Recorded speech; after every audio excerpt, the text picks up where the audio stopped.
I think I enter into spaces that a lot of people don't want to go, that feel like dark or scary. I feel like there's something to be revealed there. Light gets bigger if there's like a lot of darkness. And so I feel like as a creator, I want to carry light into places and bring healing.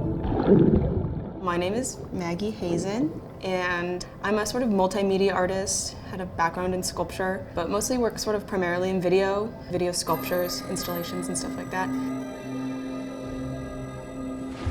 Mostly I've been looking and researching different violent video game imagery and thinking about ways that that emulates reality or like bleeds into reality. Sort of a term I call that the hyperbleed. The entry point into that space is sort of a certain demographic.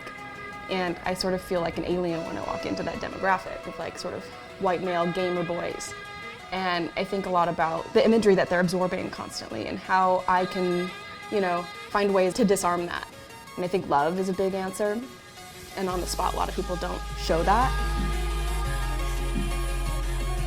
So I think about like gaming, but also like sports as well, like sports imagery, women in sports. I did a piece a while back like about Ronda Rousey and her big loss at the bantamweight title. A woman losing publicly was like, it blew up in the media and she had to talk about it and was like exposed for that. And so I think about like just like the figure of a queer body or a woman in a space like that's virtual, that's like a video game. And just their presence, how do they, disarm that space because they're altering that narrative just by being there. I am currently like sort of like constructing a story with an incarcerated youth.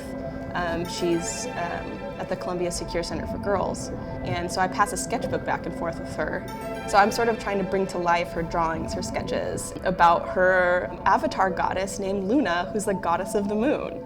And I introduced myself as a character just as an avatar to communicate back with her. So I'm an octopus, and she said it actually should be a 7-legged octopus. So my character's name is Seven, and hers is Luna. And so she's imprisoned on the moon, and in a dream, she sees Seven, and the 7-legged octopus was finding a key in the middle of the ocean, and to set her free, basically. And so she wakes up from the dream and then uses her powers to influence the tides, to bring the tide to her of the octopus and the key, and then they become friends and go on adventures together.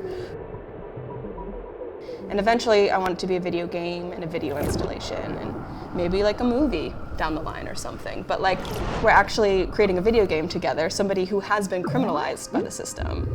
So yeah, I'm not against video games. It's just, we're actually reconstructing it. It's not like the games are putting people into prison. It's actually like the reverse. We're actually sort of thinking about it differently together, so which feels a lot more generative and a way to like even further like disarm those spaces, and also to be able to tell a story and maybe you want to tell it through an avatar, which actually makes you feel more free to say things you wouldn't necessarily in reality.